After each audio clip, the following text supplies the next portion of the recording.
Neuropatía diabética, ¿cómo controlarla? Ese es el tema que vamos a platicar en este video. Así es que quédate.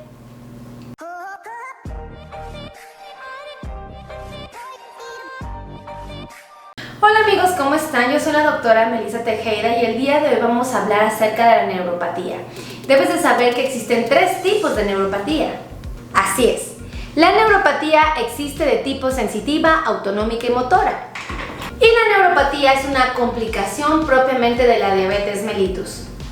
Déjame comentarte que la neuropatía se manifiesta tras varios años de tener diabetes y evidentemente se agrava cuando el paciente tiene muchos años sin control de sus niveles de glucosa. Cuando un paciente tiene su azúcar alta durante muchísimos años, lo que provoca es que empiece a sufrir alteraciones en su cuerpo. Particularmente tanto los músculos como los ligamentos, evidentemente los nervios e inclusive las arterias. Y esto provoca que el paciente empiece a tener alteraciones muy específicas. Vamos a empezar a hablar de la famosa neuropatía sensitiva. La neuropatía sensitiva comúnmente se manifiesta porque el paciente comenta sentir sensaciones como calambres, piquetes, adormecimientos, ardores, quemazón, frialdad, entumecimientos, hormigueos, comezón, ardor, finalmente dolores en sus pies. Estos dolores que él manifiesta es porque hay daños en las terminaciones nerviosas, es decir, en nuestros pies tenemos nervios que llevan información de un punto a otro. Cuando estos nervios se lesionan, se maltratan, se dañan, el paciente empieza a manifestar las clásicas sensaciones de dolor neuropático, que son las que mencioné: calambres, piquetes, adormecimientos, ardores, quemazón, frialdad, entumecimientos, hormigueos, comezón, finalmente dolores. Algo que quiero que sepas es que esta neuropatía sensitiva, como nosotros le llamamos, es una de las variantes, puesto que con el paso del tiempo el paciente podría empezar a perder la capacidad de sentir dolor como mecanismo de defensa. Esto significa que la misma neuropatía sensitiva puede provocar que el paciente con el paso del tiempo no pueda percibir si algo la está agrediendo. Por ejemplo, si el paciente empieza a sentir propiamente el hecho de que empieza, por ejemplo, a pisar una tachuela, pisa un clavo, pisa un vidrio y resulta que este piecito no alcanzó a avisarle a su cerebro que pisa una tachuela, a eso es lo que llamamos también neuropatía sensitiva. Pero es una condición donde el paciente pierde la capacidad de sentir dolor como un mecanismo de defensa. Y obviamente eso es peligroso porque el paciente no va a detectar cuando tenga una herida o una úlcera que ponga en riesgo su piecito. Entonces, la neuropatía sensitiva no solamente va a ser el dolor y las incomodidades y las molestias que siente el paciente, sino también la falta de la capacidad de sentir dolor como mecanismo de defensa. Ahora, también tenemos otra neuropatía que es la famosa neuropatía autonómica, donde la piel, que por sí sola sería capaz de lubricarse, pierde esta capacidad. Normalmente en la piel tenemos unas glándulas que son capaces de abrirse y de producir grasita. Estas glándulas, cuando no pueden hacer correctamente su trabajo, hacen que la piel se empiece a resecar. Una piel reseca evidentemente es delicada y es peligrosa porque si pierde esa capacidad se vuelve muy sensible a las heridas, a las úlceras, a los rasguños. Lo más prudente es lubricar la piel para evitar esta constante resequedad. Hay pacientes que inclusive la resequedad llega a ser tan importante que cuando el paciente se quita los calcetines, se quita este tipo de productos o el pantalón, por ejemplo, descubres que la piel se le caen como escamas. Es la resequedad a su máximo esplendor y está hablando de esta famosa complicación, la famosa neuropatía autonómica. Ahora hablaremos de la neuropatía motora. La neuropatía motora es una complicación donde frecuentemente el piecito empieza a sufrir de alteraciones anatómicas. Lo más común es que estos 4 dedos de la planta del pie en específico, en lugar de estar en una posición donde los dedos estén rectos y bien acomodaditos, los dedos empiezan a doblar, hacen la formación de dedos en garra. También llega a suceder que el primer dedo se hiperextiende de alguna manera, se extiende y esto hace que el paciente tenga una pisada inusual. Cuando uno observa la planta del pie de un paciente con diabetes, descubre que las cabezas de los metatarsianos se empiezan a separar. Esta zona de aquí se ensancha y si tú observas con detenimiento, observarás que en esta región de la planta del pie se empieza a acumular grasita y de aquí desaparece. Esto es porque empieza a haber un desplazamiento de la almohadilla grasa de la planta del pie. A esta condición más el hecho de que a veces el paciente empieza a exponerse un poco más lo que es el dorso del pie, es a lo que llamamos neuropatía motora. Esta neuropatía es porque los músculos y los ligamentos se empiezan a vencer y empiezan a provocar esas alteraciones anatómicas. ¿Cuál es el problema de tener un piecito con estas alteraciones? Pues que evidentemente en un calzado ordinario no va a estar protegido, al contrario, se pone en riesgo porque los dedos se empiezan a frotar con el zapato, las cabezas de los metatarsianos también, se empiezan a ulcerar los pies y esto llega a ser muy peligroso. Si te das cuenta, el problema es que las tres neuropatías afectan al paciente y evidentemente son una manifestación del descontrol de glucosa durante muchos años. Cuando un paciente manifiesta tres tipos de neuropatía, lo más prudente es empezar a ejercer una medicina preventiva, es decir, buscar la manera de que estas neuropatías no evolucionen y nos pongan en riesgo de una amputación. Para que esto no suceda, porque tengo que confesarte que las neuropatías cuando evolucionan pueden llevarnos a situaciones tan delicadas como la pérdida inclusive de nuestras extremidades. Si tú quieres evitar esto, es muy sencillo, es muy barato, es muy fácil, pero va a requerir de un nivel de conciencia.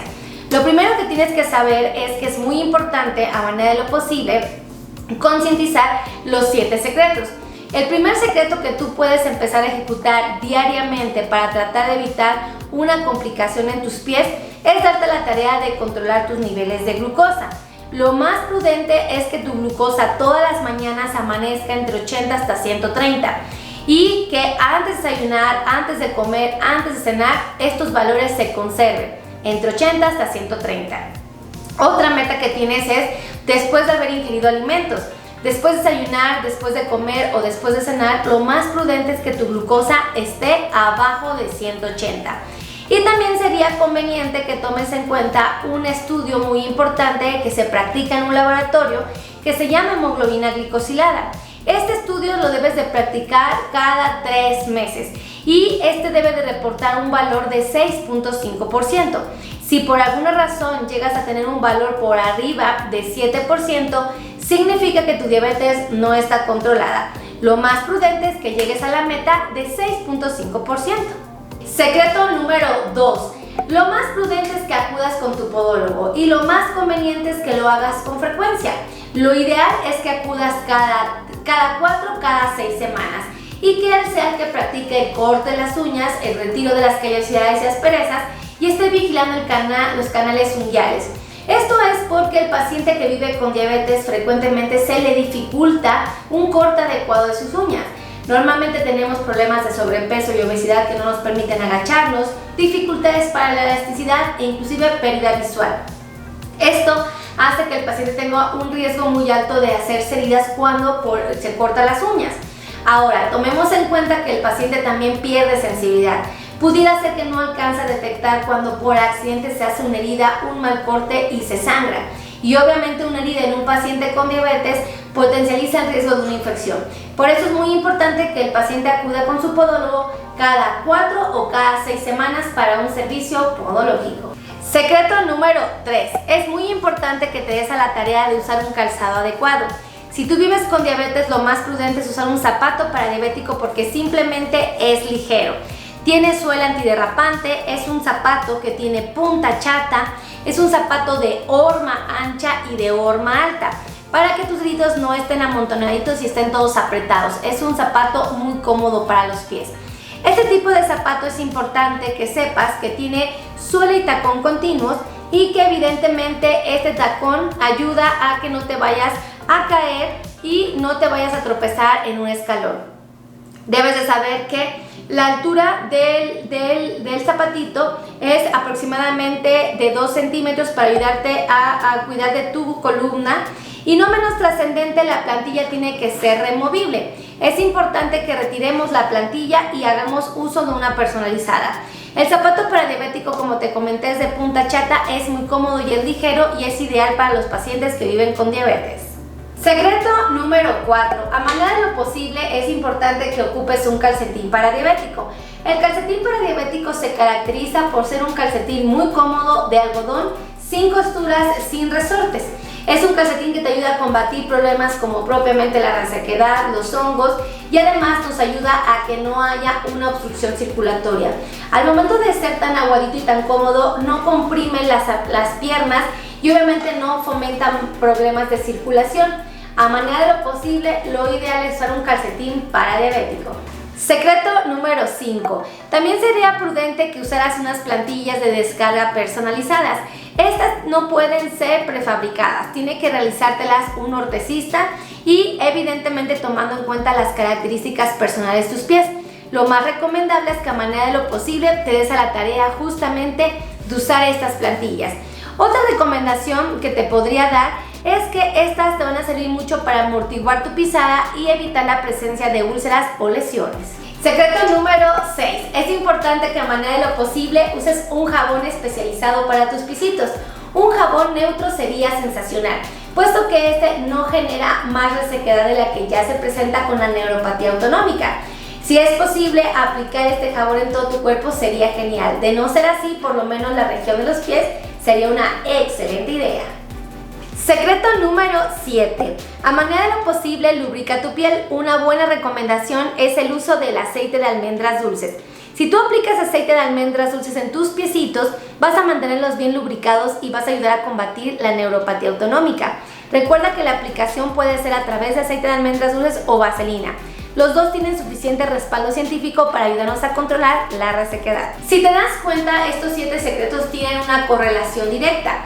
Los dos primeros, que es el control de glucosa y acudir al podólogo, forman parte de las medidas de seguridad para atender a la neuropatía sensitiva, mientras que el calcetín, la plantilla y el zapato son parte del tratamiento de la neuropatía motora. Y evidentemente lo que es el jabón paradiabético y el aceite de almendras dulces son parte del tratamiento de la neuropatía autonómica. Si te das cuenta, es algo muy práctico, muy sencillo, muy fácil e inclusive barato el cuidar de la salud de tus pies. Vivir con diabetes no tiene que ser sinónimo de complicaciones. Simplemente tenemos que ser conscientes de las medidas que podemos ejecutar y de las herramientas que podemos aprovechar. Si a ti te gustó este video, por favor, ayúdame a compartir. Por favor, comparte este video. Suscríbete a mi canal de YouTube, activa las campanas de notificaciones y sígueme aquí en mis redes sociales. Soy la doctora Melissa Tejeda y yo me siento muy bendecida de que has formado parte de este video. Cuídate mucho y nos vemos en la siguiente transmisión. Besitos a todos. Bye bye.